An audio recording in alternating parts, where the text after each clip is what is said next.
History here at WVU. And first, I would like to introduce Dr. Olivia Jones. She's the lead curator at Grave Creek Mound Archaeological Complex and an adjunct instructor in the Department of Sociology and Anthropology, and she will read our land acknowledgement today.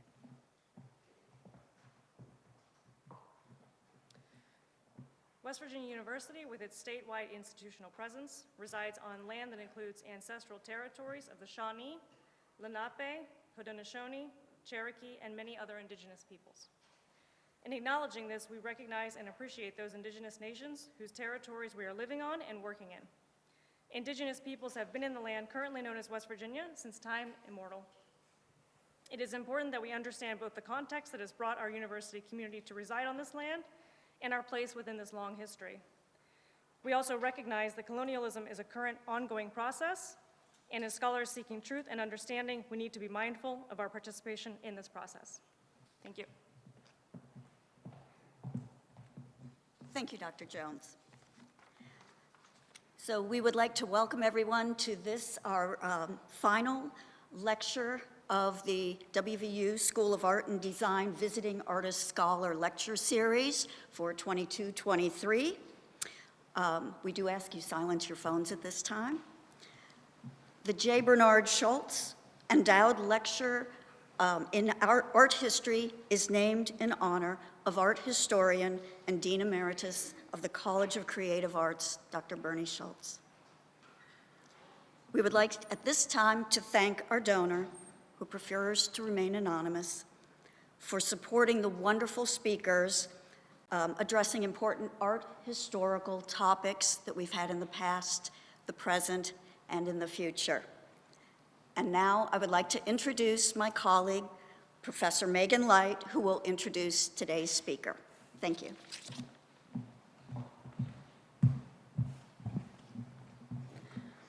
I'm pleased to welcome our Schultz lecturer this afternoon, Dr. Marie Nicole Pareja Cummings, who goes by Doc or Nikki.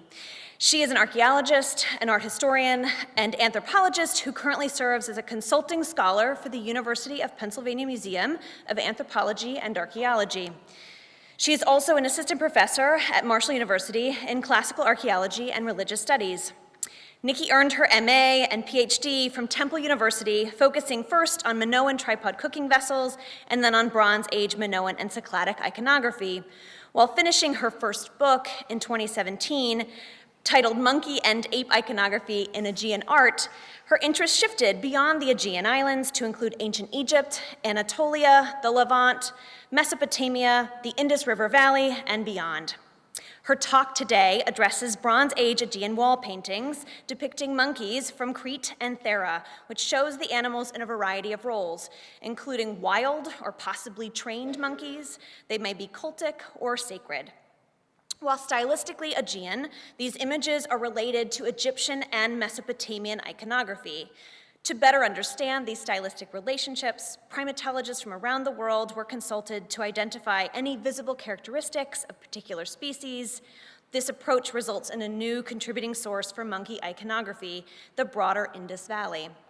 Communication and collaboration with Indus and Mesopotamian specialists has proved critical for this project, which facilitates the tracing of possible Indus-Aegean trade routes via the movement of iconography, raw materials, goods, and even people, specifically through aDNA and dental calculus analysis, while also considering textual documentation and color theory. We would like to say that archaeology is one of the few fields in which transdisciplinary learning is strongly encouraged and facilitated via fieldwork experience, and art history is one that interfaces beautifully with that field. Such work is often necessitated with applications for funding, and we know that these are in short supply for undergraduates. To remedy this, Nikki has actually built a nonprofit to serve the needs of undergraduates who are serious about pursuing specifically work in the prehistoric world. So we encourage you to think about addressing this with Dr. Cummings after the lecture today. So she is dedicating the latter part of her talk, though, to discussing opportunities and strategies to undergraduates who are beginning field work and excavations, researching overseas, and many ways to earn grants and scholarships to do this. Please welcome Dr. Nicole Cummings. Thanks. Thank you, Dr. Light, for your kind introduction. And thank you guys for coming out to hear me speak today. I know it's the end of the semester. Oh, we have so many papers. We have so much homework. And taking another hour out of your day can seem like a lot sometimes. I do want to request respectfully for you students, please shut your laptops. I have a very short attention span. I promise this lecture will be on YouTube. You can always reference it later. I have a really short attention span, and if I think that you are shopping online, my brain jumps to, what are they getting? Can I have one too? How cool is it? When did it come out? And I will forget what I'm doing up here as your lecturer. So if you don't mind, I promise this will be on YouTube for you. I'm also asking because I love having interaction. I hate hearing myself talk. Believe it or not, as I stand up here mic'd, getting ready to just talk at you. So when I ask questions to you, I am genuinely asking for your interpretation, for what you're seeing. I'm looking for feedback, okay? Believe it or not, I'm not just up here to be a dancing monkey. We're gonna start in the Aegean. So if you've never really gotten a look at what the Aegean is before, it is this area. We're just north of the island of Crete. We're just east of the mainland in Greece, and we're just west of Turkey, modern-day Turkey. The islands that we're gonna focus on specifically today are Crete and Thera. So Crete is down there, we're circled, it's very large. And then Thera is our really small island that's located just north. By the end of this lecture, we are going to have moved from this to this in terms of the span of what we are talking about. So today is going to be a bit of a sprint. I hope you're well rested. Okay, here we go. So starting at the very beginning, we're gonna do a little bit of review to make sure that we're all on the same page about what constitutes monkey and ape iconography. So we're gonna start in the very beginning of the early Bronze Age. We're talking 3000 BC-ish. What you see up here is a little figurine. We think it's an ape. Spoiler alert, the difference between apes and monkeys. Does anybody know? Anybody super into monkeys? Oh, I think I see a hand. Yes, do you remember which one is which? Excellent, yeah, so monkeys have tails and apes don't.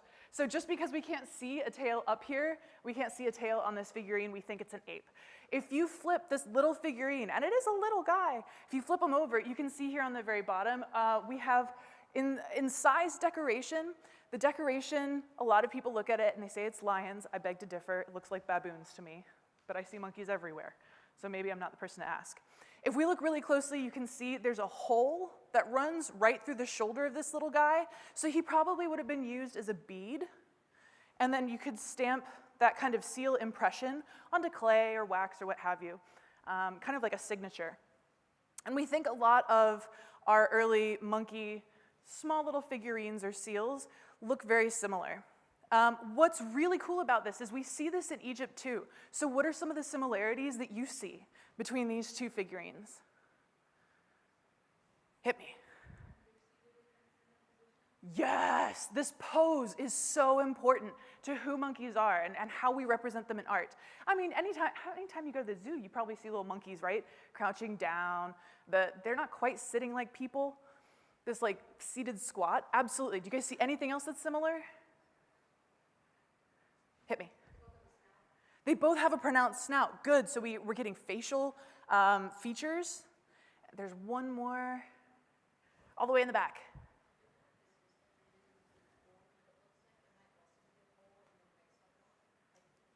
That there could be a hole in the guy on the right?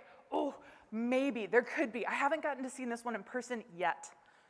When they give me permission, I'll let you know. The last thing I'm looking for is general color. So we have a little bit of weathering and aging on the image that we see on the left there, where he's a little bit more orange, but he's made out of ivory. So having these two white figurines, why is this so important? Because we think during this period in the early Bronze Age, there's a lot of trade and exchange and communication going on between Egypt, which has monkeys, as we know, and Crete. One of the important parts of studying monkey and ape imagery is being able to acknowledge that we don't know of any monkey or ape remains from any of the Aegean islands, Crete or the mainland. There are no indigenous species to any of these regions. So where are they seeing monkeys? Where did they come from? Well, everyone's knee-jerk reaction is, we know they're trading with Egypt. Egypt is nearby, must be Egypt. So for now, stick that in your brain bank. We're going to come back to that. We not only have single figurines, these little guys, but we have double figurines where they sit back to back. And again, this is something that we see both in Egypt and in Crete. And you'll notice they have a little hole just behind their little necks here, and the bottom would be flat. The bottom of this one is blank, so I didn't show that to you. Now, we have 13, only 13, of these figurines in total.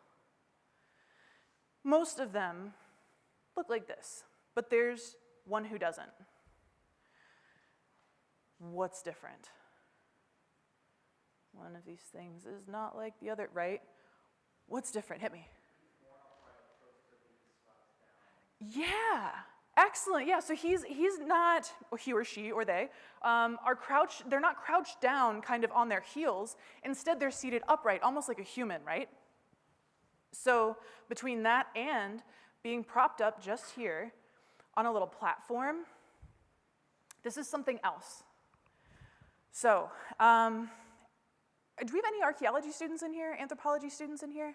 Oh, yes, we got some hands. Okay, so when you're looking through a body of archaeological material, how do you start trying to make sense of it if it's all just in a jumble together? You usually start by kind of sorting it out, right? Oh, you put all the monkeys that look like this in that pile, and all the monkeys that look like that in that pile. Well, if we don't have enough monkeys to put with this guy to make any general statement about him, what do? We don't talk about him. So, unfortunately, we're going to see this with a few objects today. So, keep this little fella and that symbol you see on the very bottom of the, just down here, very bottom of the seal, keep that filed away in your brain. We're going to come back to it. Okay, so as we keep moving through the Bronze Age then, we get to the Middle Bronze Age, and all these little figurines kind of disappear. They have their moment, everyone sees them, and then they're just kind of gone. In Egypt, we keep having figurines, but what's really cool is the figurines start being blue, being purple. Sometimes they still are white, but we see a real shift where no longer do we have these kind of generalized baboon kind of figures in white. But as we get this shift into different colors, different representations, we see them doing different things. They're still in our seated monkey pose, but now they're doing these different things. It's important because these are representations of Thoth. Is anyone here into ancient Egypt? Seen Moon Knight, maybe? I know. Who's Thoth? Oh, hit me. Yes, the Egyptian god of knowledge, of writing. He's a messenger. He's a deity of music, if you will, poetry, storytelling, secrets. That's a really big one. Secret knowledge. So you see, he's kind of got this whole personality. Why are we talking about this? This is another one of those things I'm going to ask you to file for now. We're going to come back to it. While this is happening down in Egypt, let's bounce back up to our Aegean islands. In the islands, we see these little seals, little stones, and we have monkeys carved into them. Now, before you get excited, this is not a monkey with a ponytail. This is almost always a question I get about this guy. It's an excavation scar. So when someone was using a sharpened trowel, kind of like dug under him, you can see how it caught and then turned as they pulled this out of the soil. So this here is not a ponytail. Here's our little monkey, again, in that seated posture. The type of stone we're seeing it on is carnelian, so it's this reddish, orangish, really gorgeous stone that was used a lot in the ancient world. What else? I think that's good. And this one is about the size of your little fingernail. This is tiny. When we talk about seal stones, they're all pretty tiny. If they're not, I'll make sure I mention it to you. So we're lucky because seal stones, being so tiny, preserve imagery really, really well. So we can start looking for patterns. Oh my gosh, here we are, we're back to sorting. So when we start looking for patterns, we see monkeys appear pretty often, together with flowers, together with women, and together with baskets. So if you've never seen an Aegean seal before, There are a lot of different styles. Here we've got a monkey in the very middle of this image. We've got a woman wearing a dress, or a female figure wearing a dress, a nude female figure, and then there are a bunch of smaller things in the sky. We can't quite figure out what they are, if they're part of the background. They could have, on some seals, they're kind of eroded. But you start to get the hang of reading these images as we go, right? So if we keep looking at more and more and more of these seals, there are 35 of them in total as of right now that show monkeys. And it really does, it pans out really well, right? So we hear, again, monkey, basket, woman, flower, here's another basket. Except, oh boy, I know it tells you, but what do you see? What's the problem with this one? Yeah, there's a dude. We've got a guy in there. Well, okay, so he doesn't really fit the narrative of girl, monkey, basket, flower. So what are we going to do with it? Throw it out. Well, don't actually throw it out. We just don't talk about it that much, right? Not when we're talking about monkeys, not when we're talking about these scenes. And this is an unfortunate reality. Okay, so we have these seals. Creating these seals continues throughout the Bronze Age. So for the next couple of thousand years, this continues happening. But we have this really important moment that starts right in the middle of the Middle Bronze Age, so smack dab in the middle of the Bronze Age. We get this fluorescence of wall paintings.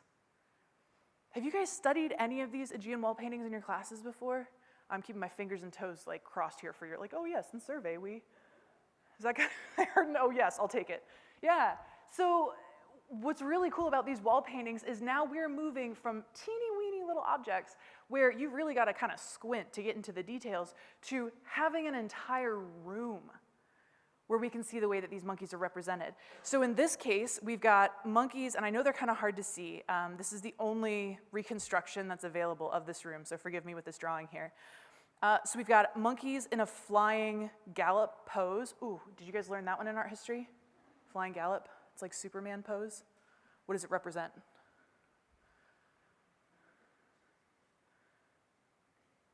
What is Superman doing when he's like flying with his arms out?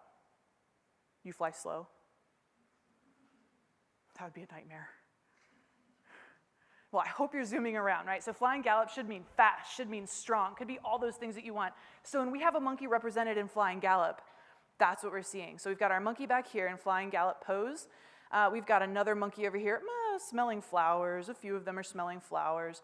We've got a monkey down here, H5. If you trace him back to the wall, he's eating an egg. He's a naughty monkey because he's eating the eggs of the birds that are really upset, that are flying around this really nice, luscious landscape. And then last but certainly not least, we've got a monkey back here who is clinging to papyri for dear life.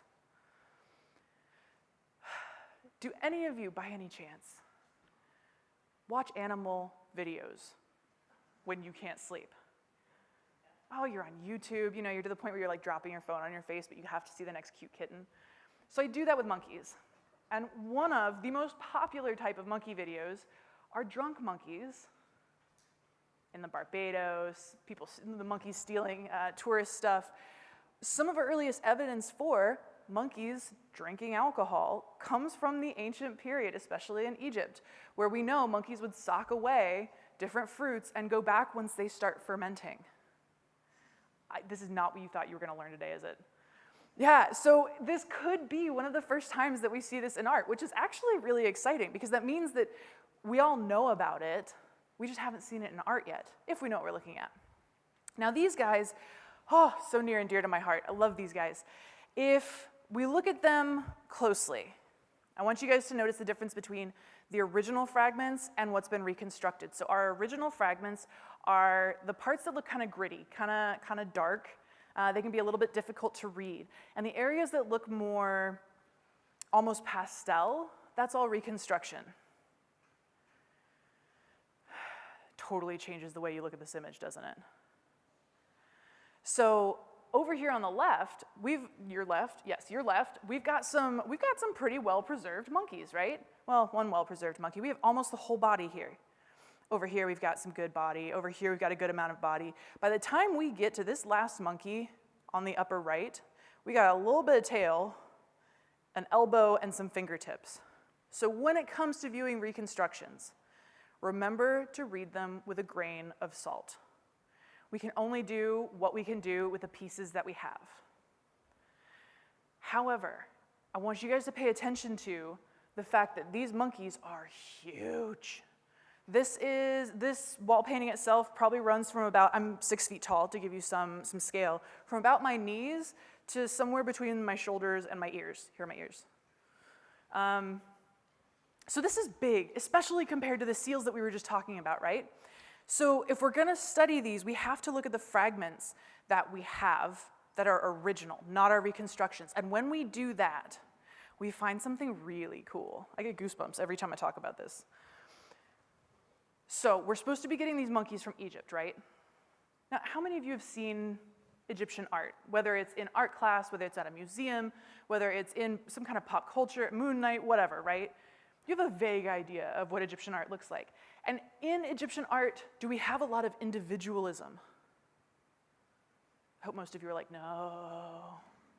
No, we don't, right? If we're gonna show, let's say, monkeys, it's monkey, monkey, monkey. If you look at their faces, what do you see about these monkeys? They have very round eyeballs.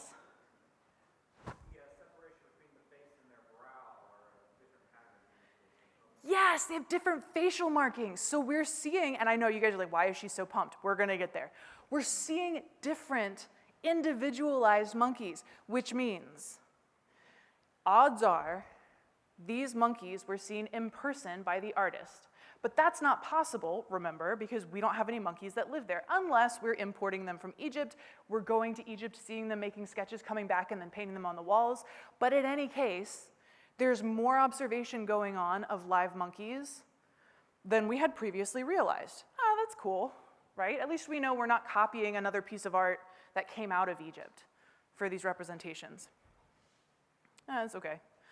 A few of these last wall painting fragments that we have, I think we have 4 more wall painting fragments to get through kind of quickly here. This one, we don't have much to go on. It's a smaller scale wall painting, but we think we have a couple of monkeys, some architecture, a seated woman, some people call her a goddess, some birds, we think they're rock doves. It's a fancy word for pigeons, and maybe a little bit of stonework, rock work in the background. All right, now this next one. This is really important. So this image and the next image go together. But so that we don't lose the details, I'm gonna give them to you in 2 separate slides. So you've got the original image on top, you've got the little line drawing on the bottom to help you see it a little bit more clearly. What do you see?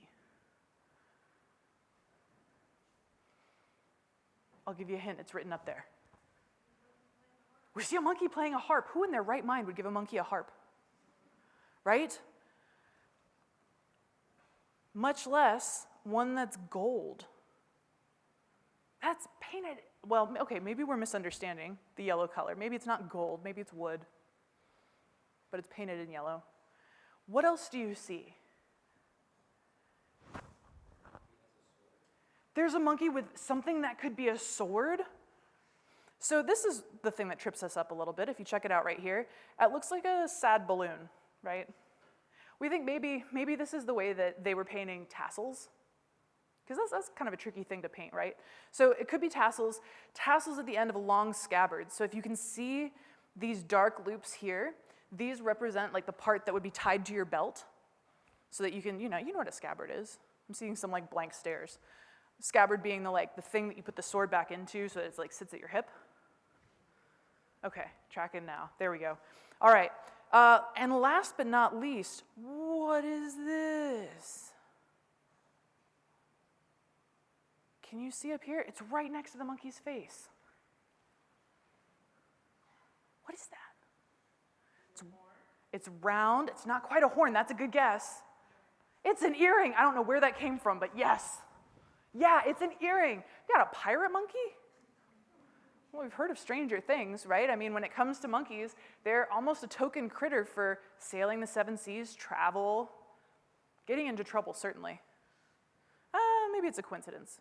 So the other half of this image then, if we imagine this coming just to the right of that last fragment, we can see that we have a monkey with the sword, but all we have left is from about here up, holding that sword, And then we've got another monkey represented who could be clapping, could be maybe holding like castanets. You guys know those clickety-clack little finger guys?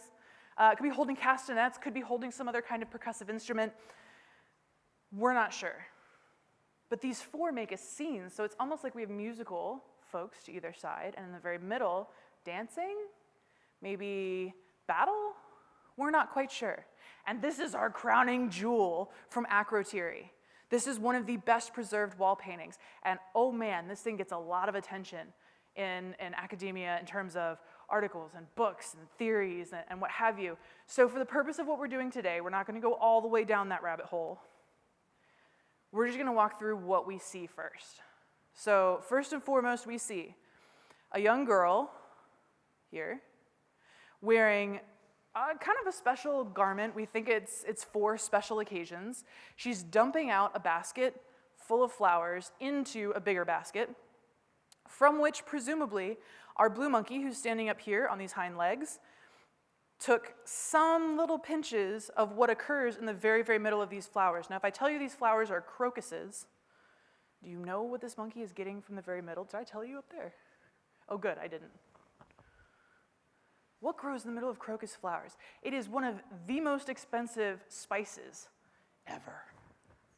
Yes, saffron. Why is saffron important? Well, that's a good question. I see a lot more blank faces again.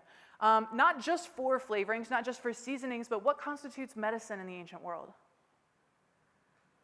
Oh yeah, plants and some other stuff. You know, magic, animal bones, things like that.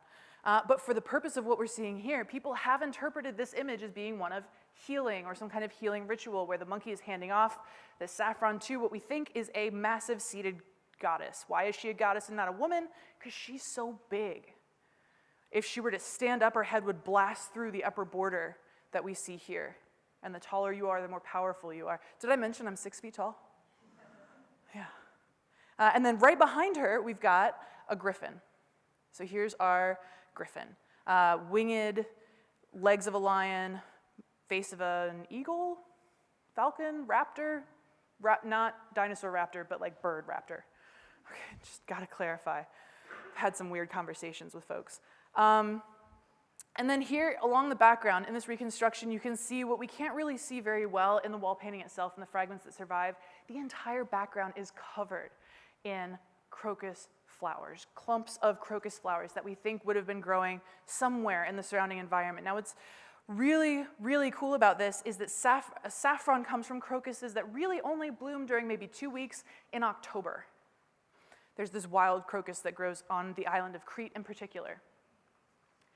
And so on the walls around that last image, we have scenes of collecting and harvesting the saffron. So it's that important that we're putting it in these huge wall paintings that are painted using really expensive, really luxurious pigments. Some from far distant places, like the brighter blue colors that we have here used for this girl's scalp, for this part of her clothing. Those really nice vibrant blues are coming out of Egypt. That's quite a ways to go for a little bit of blue paint for your wall, right? I mean, I'm hard-pressed to go past Lowe's for wallpaper. So one of our last images here, before we're up to date and we're speeding along on our little theories, is this guy, which is, I think, one of the very first images of monkeys discovered. It was first discovered by the fellow who excavated the site of Knossos in the early 1900s. His name is Sir Arthur Evans. And what you see up here, just like those other images, we have darker, kind of harder to see fragments. Those are the original fragments. And then anything that's a little bit lighter is going to be what's reconstruction. So again, we're going from very few fragments. And I know, I can hear your thoughts. Doc, there are only fragments showing 2 monkeys upstairs. And then on the bottom, you've got 3 monkeys. Yeah, I know. It's because I got into the museum and I was able to tell that we do in fact have more than 2 monkeys in the fragments. This reconstruction that you can actually see in the Heraklion Museum, if you were to go tomorrow, I hope you all go at some point, it's not accurate because they don't have all of the fragments that they have that are cleaned, that we can study. Some fragments are still left in the storeroom. So we know there's at least 1 more monkey available. Now, what do you see that's different about these monkeys that we haven't seen in the other images? Hit me. They're not interacting with humans.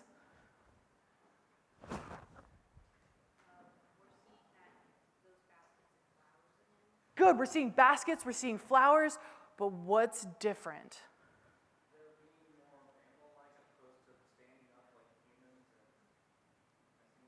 Yeah, they're scampering around more. They kind of look more like monkeys instead of monkeys doing what humans want them to do. But they're also wearing something that we've all argued about. They're wearing, belts, wherever that came from. Belts, or maybe it's a harness? So it's a little tough to see on the original fragments. I promise they're there. But we can see something at the neckline. We can see something on the upper arms, at the waist, sometimes even at the wrist. Is this some kind of, you put your dog on its harness, you take it to the dog park, you let it run loose, and then you bring it home when you hook it up to the harness again. Is this that? Are these pets? We had a monkey with an earring. Is this adornment? Are these guys wearing like monkey jewelry? Is this a thing? We don't know. Well, when we don't know what to do with something, what do? We don't talk about it. File this away. All right, so speaking of things we don't know what to do with, what do we do? How do we approach this idea that we're seeing the same pattern, like you guys just brought out, we're seeing the same pattern in wall paintings that we're seeing in these little seals, it's just bigger. So, girls, monkeys, baskets, flowers. Girls, monkeys, baskets, flowers. One step further. Look at the composition. What do you see? It's the same. Yeah, it's the same. So, my question then becomes, is what we're seeing in these little seals, are these just like the little, what are those little comic book windows called? You know what I'm talking about? You reading a comic book, everything's broken down to little windows. Are these, thank you, panels. Yes, my art students. Okay, so are our seals panels and our wall paintings the comic books? You see where I'm going with this, right? Because they match up. They jive. Is there some bigger story that's lost to us because we also don't know how to translate the text that we have from this period? Is there some story that we don't know yet, or that is long lost to us, that would perfectly describe what we're seeing? That's a good question, except we have some outliers where things don't quite make sense. So from what we know so far, monkeys help gather flowers. Monkeys offer flowers to seated goddesses. What is wrong with this image?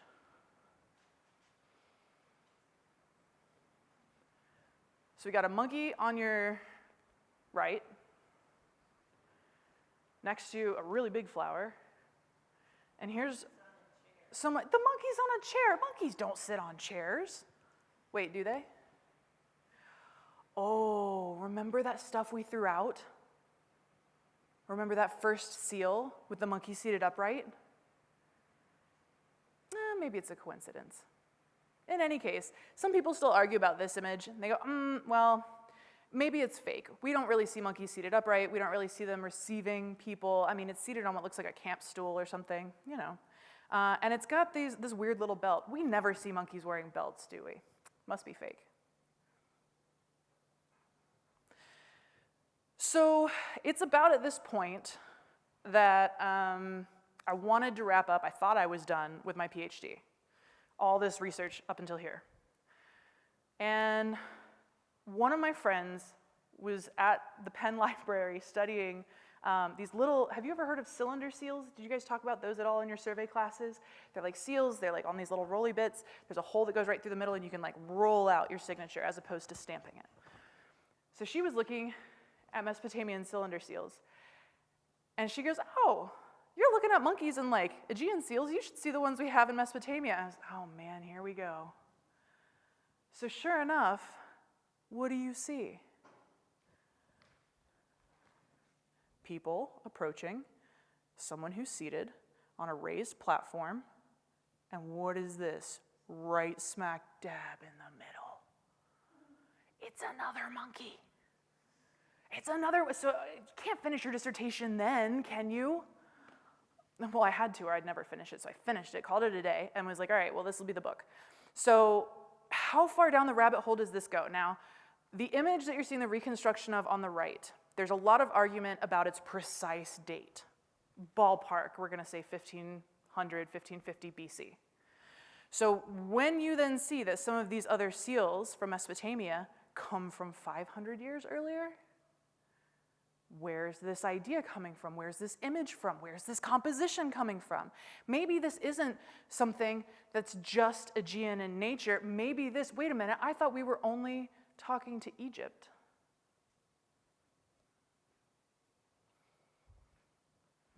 Maybe that one cylinder seal was a one-off. Except if you look closely at this one, look, here we go. Okay, I know he looks a little bit like a hedgehog. I promise it's a baboon. So we've got one just seated right there in the middle. Yes, there's a bird too, but we still have our seated person. We've got our approaching figures. Yet again, approaching figures. Little monkey guy, big seated, oh my gosh, here we go again. And this one's gotta be my favorite. So we've got a carnelian seal, we've got our approaching figures, our little monkey, and he's even being naughty. He's reaching for an egg or a bun, something off that table that belongs to the seated person here. Come on. So maybe when we look at this image, what we should be seeing is not, oh, hey, look, some Aegean stuff. No, maybe we should be seeing this beautiful confluence of these three very big, very different cultures. And it just happens to be done in the Aegean, an Aegean artistic style, in a unique Aegean way. But there's overlap, right? You guys are tracking so far. I still have you? No one's fallen asleep on me yet, have they? Oh, that's always the worst. Okay, where are we on time? So we're gonna step really lightly through these next few slides. So if we go a little quickly, I don't know, look fast. Okay, it'll be on YouTube. You can pause it later. All right, so like I said, we're gonna sprint from our little world over here, and we're going to wind up all the way over here.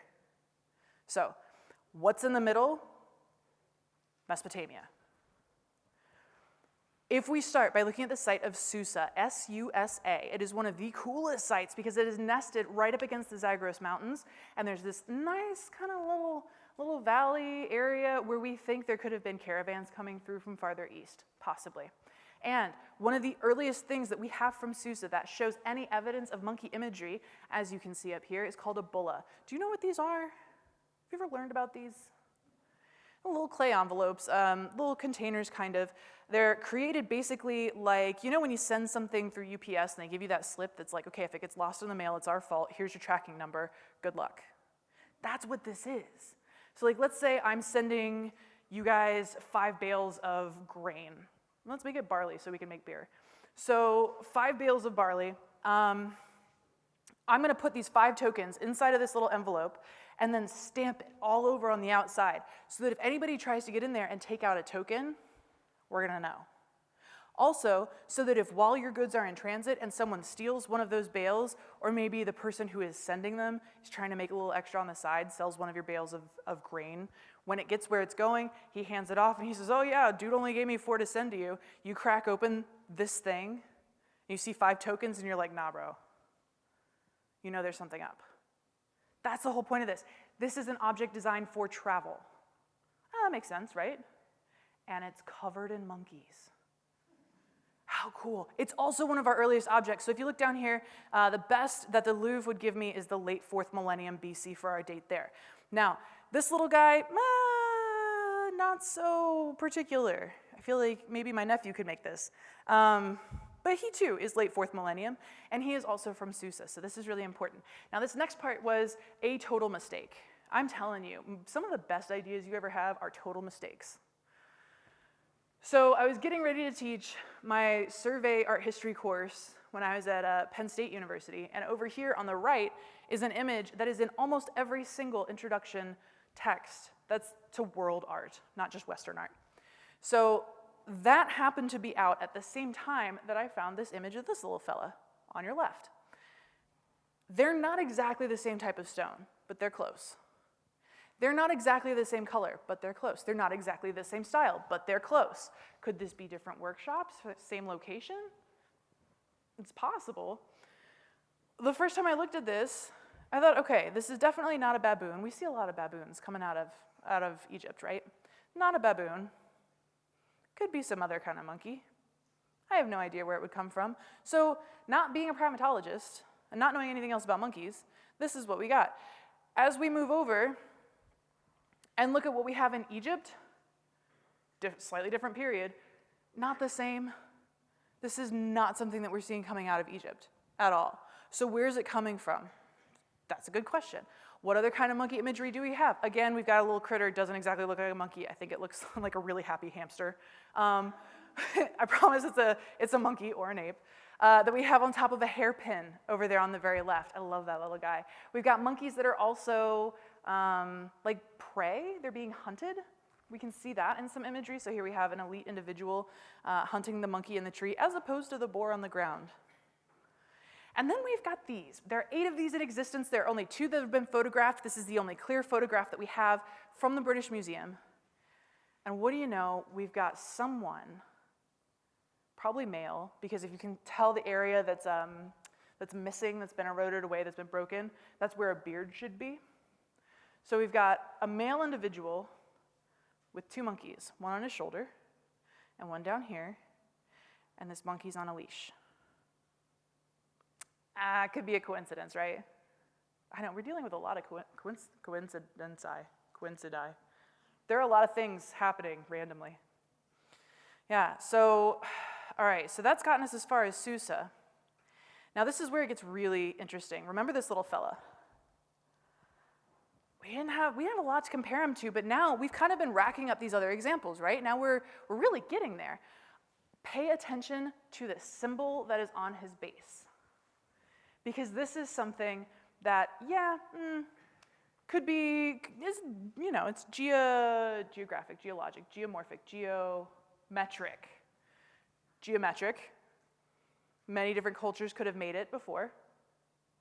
But it's particular, it's pretty identifiable. We call this the cross and chevron motif, and it's something that we can follow step by step if we start in the west here being the Aegean Islands. If we start in the west and move eastward, the farther eastward we go, the farther back in time we can identify this particular motif. So here we see it all over these little molds. These are from Anatolia or from modern day Turkey. If we continue going, Bactria, so I threw this in because it's a monkey and who doesn't love monkeys? So here we have one from Bactria from 3200 BC. Now you see how we're tracking ourselves backwards through time. And by the time we get all the way over to the Indus River Valley, here we go, we've got it in clay. And we're looking at 3600 BC. So not only are we moving through space, but we are also moving through time, following this pattern. That's kind of a lot. Are you guys out of breath? You good? We're gonna keep going. We also have carnelian. So remember how jazzed I got about carnelian a little bit earlier? We're talking about it's orange, it's gorgeous, it's used in elite contexts.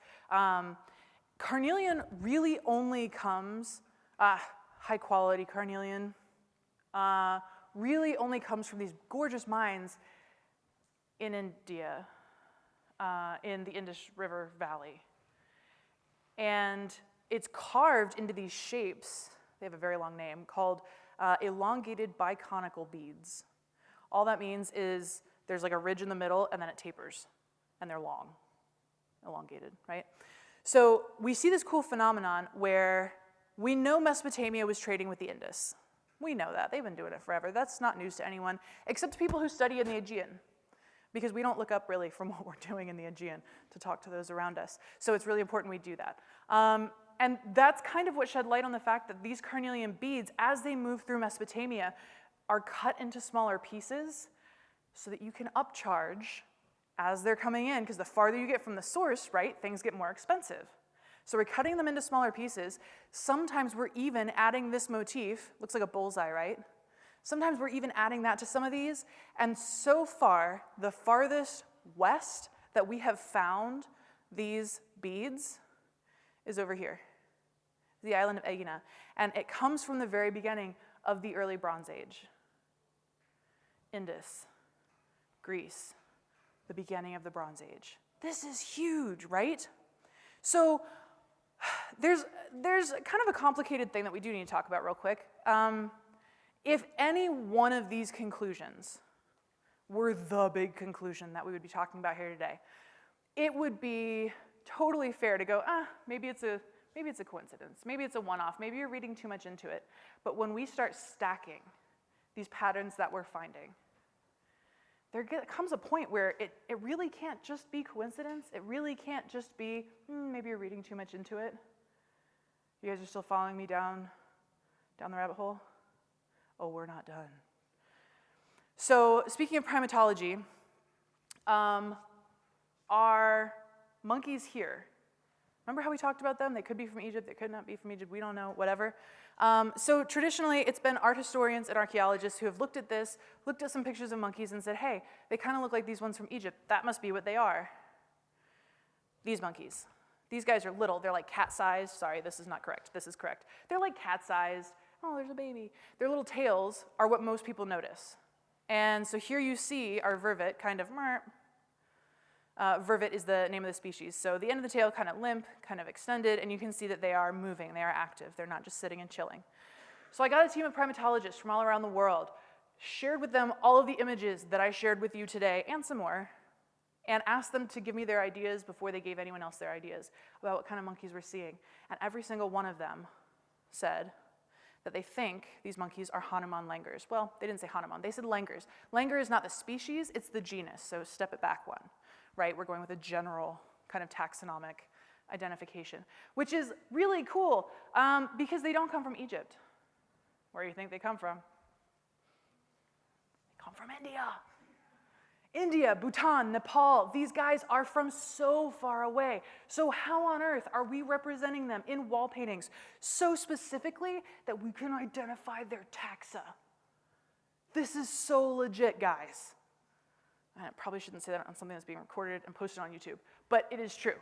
So when it comes to doing things like this, we have to talk beyond just our own specialty. We have to talk to specialists in other areas, whether it's other areas of archaeology, so Mesopotamia and Indus relations, whether it's primatologists, whether it's taxonomic illustrators, the people who do the cool like scientific drawings, those guys. Because we have so much information that when you put it together, we can get so much more out of the research that we're already doing. But I do need to throw out there a word of caution. When you decide to work with other people, you have to make sure that they know what they're talking about. How do you do that if it's not your field? Well, for instance, there are, for a project like this, I probably wouldn't ask someone who specializes in birds to help me identify these. I probably wouldn't ask someone who studies ancient monkeys in the New World to help me with this, right? New World being the Americas. But it happens. It does. So when you're making sure that you are getting good, solid help, make sure it's coming from the right sources. All right, so our last little monkey thing here, our last takeaway that I just, man, again, goosebumps. What do you see? This is a standing stone from outside a temple to Hanuman in India. Granted, it's from a few hundred years later. But what do you see?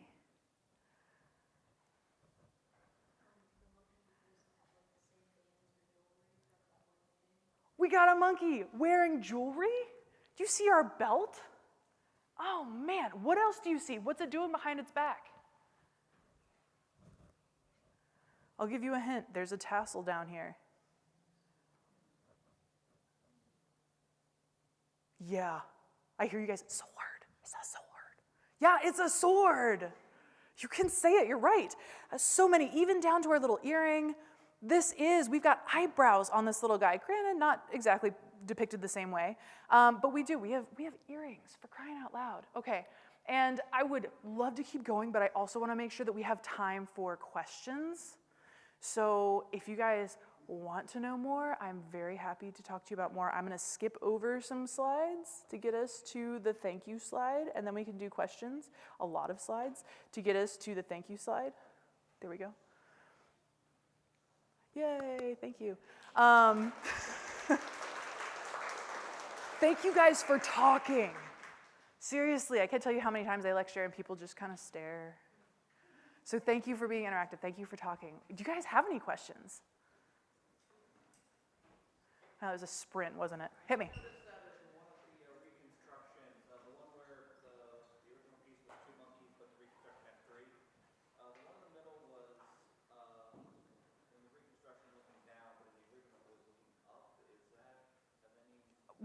We honestly, we don't have the fragment of his head, and so it's tough to say. So it's just because I haven't had a monkey shown looking down anywhere else in the authentic fragments of art. That's why I went with just putting him awkwardly staring at the ground. Yeah, good question, close looking. Hit me. So, correct me if I'm wrong, but the island of Crete, that was also where the Minoan civilization. Yes, the Minoan culture, absolutely.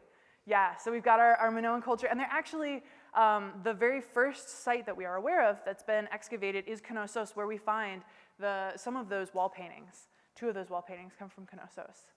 So I guess my question is then, I know the Minoan culture had a fascination with bull iconography. Bulls, yes. How does that, or I guess, how does that compare with this other culture? Like, From the Indus? well, not even the Indus. Okay. There were these, as you said, monkey iconography, like just all over the place. How does that compare? Like, was it that there was more monkey iconography on the island of Crete? That's a good question. So actually, monkeys are not represented nearly as frequently as bulls, as lions. There are a lot of other animals that are represented a lot more frequently, to the point that in some people argue, some scholars argue that we have monkeys are used almost as this liminal, like intermediary figure between humans and the divine, as opposed to lions, where we see lions more maybe representative of the elites in terms of social hierarchies having more to do with like hunting and things that we think of as being reserved for elites. Whereas monkeys, I mean, they don't hunt. What do? They do kind of human things, they do kind of animal things. And so they're in a really great sort of position in the middle to be, they're natural, but they're kind of like humans, and maybe that kind of gives them a leg up to talk to deities or be intermediaries in that way. But no, monkeys definitely have way less imagery than lions, than all kinds of animals, bulls, cattle. It's a good question. Yeah, maybe that'll be a next article. Thank you. Any other questions? Hit me.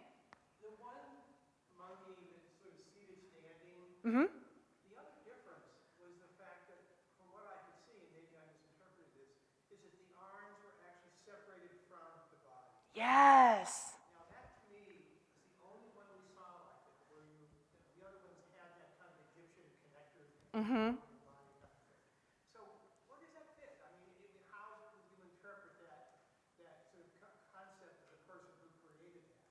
Ooh, okay, so I have to give you a disclaimer and say this is speculation on my part. So there's not, as far as I know, there hasn't been anyone who studied this specifically in monkeys. However, I think the difference in gesture is really important, because that's something, especially because we don't have the texts and we don't have stories. Well, we have texts, but we haven't translated them. And we don't have the stories. So a lot of what we're trying to understand, not just about monkeys and other animals, but also about humans, has to do with gesture and trying to read meaning into the way that people are gesticulating. Traditionally, having hands out is more of either an accepting or a giving. It's some kind of transaction, right? So whether you are, let's see, so in ancient Egypt, right, is one of the earliest places where we have this gesture. What is this gesture? Anybody? It's not don't shoot. What's this gesture? It's somebody said praying, right? So it's interesting because with this, it's hands out, it's like pushing, right? It's away from you, angled away from you. But to have it open and lower, that's something that we'd have to look more into what we see in terms of Mesopotamia, what we see in terms of Egypt. And I do know in Egypt, we have a lot of pharaonic statues. I am by no means an Egyptian specialist, so take what I say with a grain of salt. We have a lot of pharaonic imagery where they've got one hand closed and one hand open. So it could talk about ways to, or it could address ways of engaging, more pacific ways of engaging, more peaceful ways of engaging as opposed to with might, which is something that would factor in with what we see in terms of flowers and offerings, that kind of thing. But again, total speculation, complete and total speculation on my part right now. So please, God, don't cite me. Yeah. Do you guys have any other questions? Will you go back and show kind of the nonprofit kind of... Thank you, yeah. Okay, so let's, oh boy, did I ruin this? Oh, I ruined it. That's okay, give me a second. Oh, okay, I got you, don't worry, I got you. Here we are. And then our little presentation mode, there we go.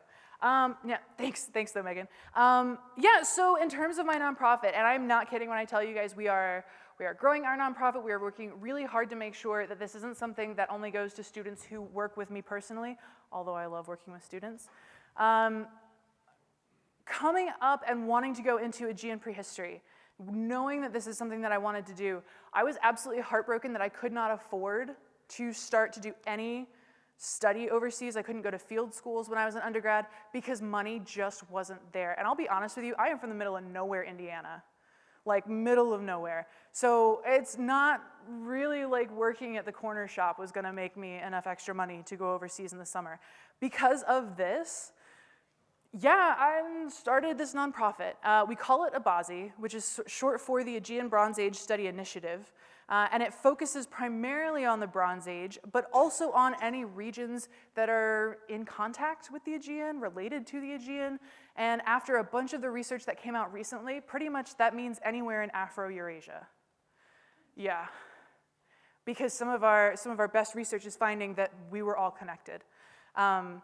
Yeah, as far as the eastern shores of Asia, Southeast Asia, we now know that there were people eating bananas from Southeast Asia in Mesopotamia, because we were able to study their teeth. What? Yeah, all this stuff is so cool. So this nonprofit is basically geared to help you do whatever you need to do to scratch that academic itch. If you go work overseas and you love it and this is what you want to do with your life and you want to go to grad school, okay, cool, reach out. We can hook you up with a mentor who can help you get there. We can hook you up with funding to present some of that research that you just did overseas. We can help fund any future research. If this is your first time, you want to go work on a field school, apply. We don't have hardly anyone applying right now. So, right? And it's what's really something that you're not going to get in a lot of other funding entities, and I'm sure some of you will roll your eyes and go, oh man, we got to do more. Hear me out. How did you first hear about archaeology? If you say Indiana Jones, that's fine, but archaeology is something that, it is one of the very few academic disciplines where people don't do this for a paycheck. Trust me. We do this because we are insane, because we love what we do. I get goosebumps just thinking about it. And so because we love what we do, we want to make sure that enough other people are aware of what we're doing, how we're doing, what we are doing. And there's this inherent responsibility to involve everyone in archaeology, to make sure that what we're doing isn't something that's only being published in academic journals, because what good is that to everyone else, right? If you're not in it.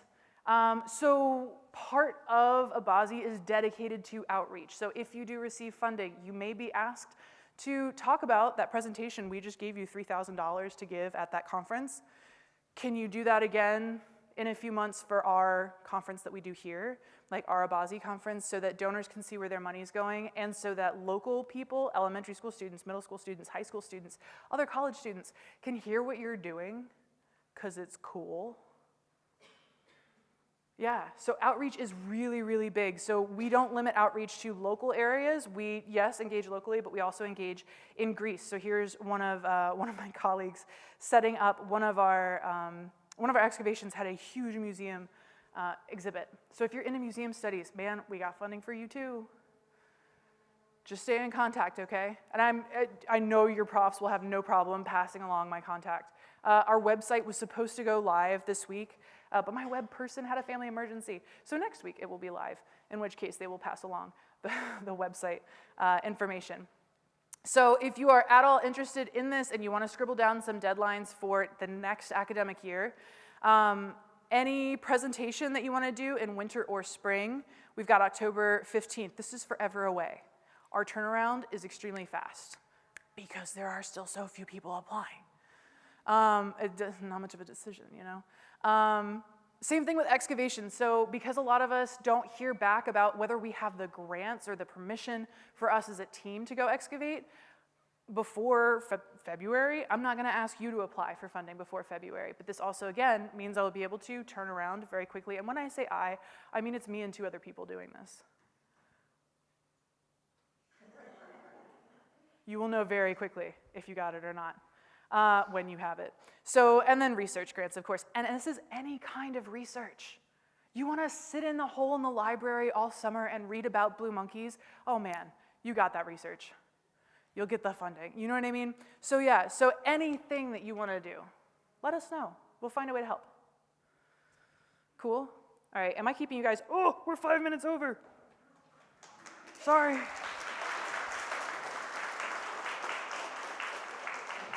Thank you for coming out. I know you got to go to class. Don't fall out of contact. Send me emails. Do outreach. Reach out to me. Bye, guys.